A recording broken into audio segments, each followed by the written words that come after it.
Ciao Raga! Musta naga? Welcome sa inyong lahat. I am Chad and I will be your guide. Raga, importante ang content na pag-uusapan natin sa video na ito. Kaya makinig na maigi, unawain mabuti, at panoodin ang video hanggang dulo. Ang pag-uusapan natin ay tungkol doon sa novita regarding sa Permesso Unico Lavoro. Ano ga yung dating 60 days na naging 30 days na laang? Poy, ano naman yung dating 60 days na naging 90 days naman ngayon? Naging mas maigiga ang mga pagbabago na iyan o hindi? Ikaw, Garaga, ay naghihintay din ng retiro ng iyong bagong Permesso di Soggiorno. Tapos ay mayroong itinatak na garning mesadyo ang kwestura sa likod ng iyong ricevuta postale. Ano ga ang ibig sabihin ng nota na iyan? Alamin natin ang detalye, Raga. Dopo na sigla, partiamo.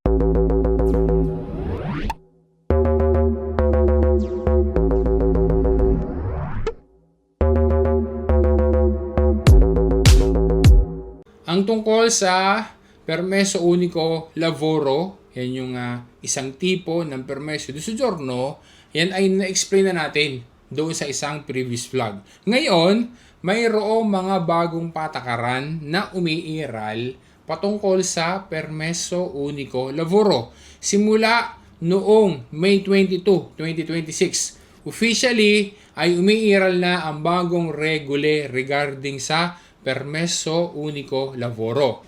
Dahil sa publication ng Dekreto Legislativo numero 83 ng April 16, 2026, doon sa Gazzetta Ufficiale na kompleto na ng Italian government ang implementation ng European Directive 1233 of 2024. Ang layunin niyan ay gawing simple ang mga pamamaraan para sa mga non-EU foreign citizens na nagnanais na legal na manirahan at legal na makapagtrabaho dito sa Italia, na nagpapakilala ng malinaw na mga deadline at mas malawak na transparency ukol sa mga karapatan ng mga manggagawa. Ang pangunahing pagbabago, ang pag-release ng Permesso Unico, ang tinutukoy ay ang kaso na yung primo ingreso sa Italia. Once na makarating sa Italia, matatanggap na dapat ng estranyero ang kanyang Permesso Unico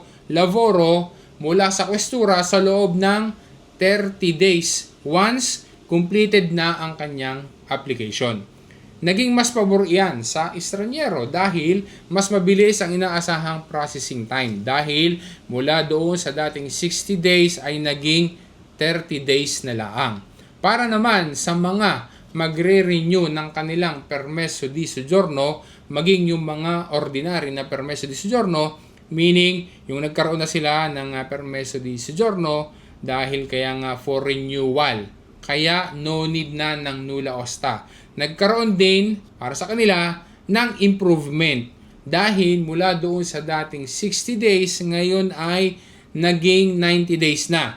Lilinawin natin ha. Ang ibig sabihin niyan, kung dati-rate na pwede kang mag-renew ng Permesso di Soggiorno 60 days before yung expiration ng Permesso di Soggiorno, ngayon ay 90 days na before the expiration date ng Permesso di Soggiorno ay pwede nang mag-renew at maghulog ng kit doon sa posta.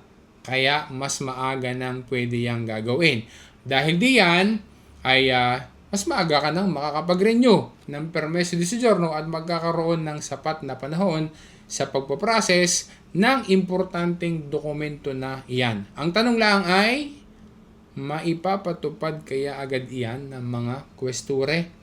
Mai-implement kaya agad nila iyan at mararamdaman agad kaya ng mga estranyeri ang mga pagbabago na nabanggit?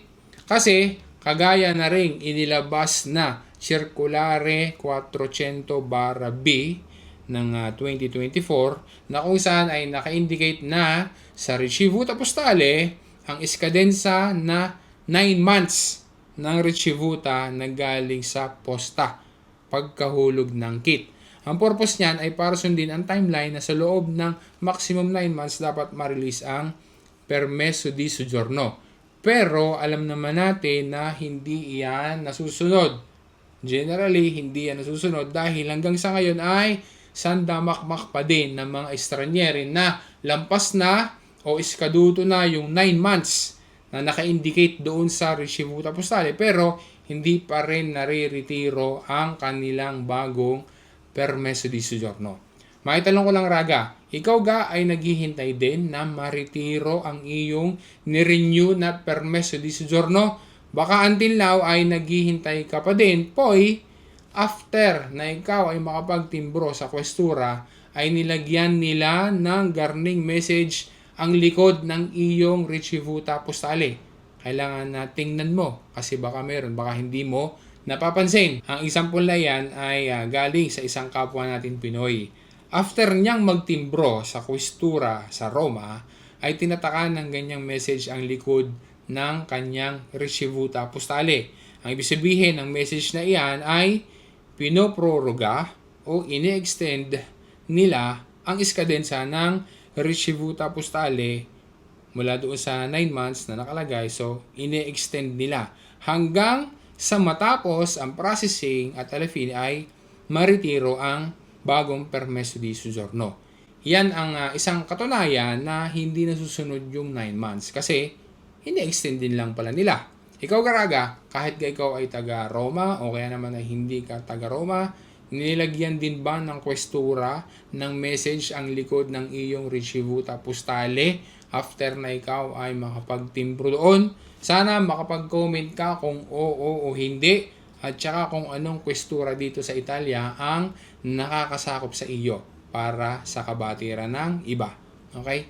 Balikan natin yung tungkol doon sa pinag-usapan natin kanina, yung isang tipo ng permesso di soggiorno na permesso unico lavoro. Hindi lahat ng tipo ng permesso di soggiorno ay makikita ang dicitura na iyan, yung permesso unico lavoro. Are ang 22 na tipo ng permesso di soggiorno na walang nakalagay, hindi specified, yung permesso unico lavoro. Although, kahit na ganyan ang kanilang tipo ng permesso di soggiorno ay allow din naman sila na makapaglaboro ng legal din sa Italia. So ayun Raga, umaasa ako na naging malinaw sa iyo, nakapagbigay sa iyo ng information ang pinag-usapan natin sa video na ito. Sana ay ma-share mo rin sa iba para maging sila ay malinawan din. At sana ay makapag-comment ka din para ma-share mo ang iyong experience. Ayun Raga, maraming salamat sa pagtitiwala mo. Maraming salamat sa pagsuporta mo. Once again, this is Chad and always remember, Chad will guide. Grazie Raga, alla prossima!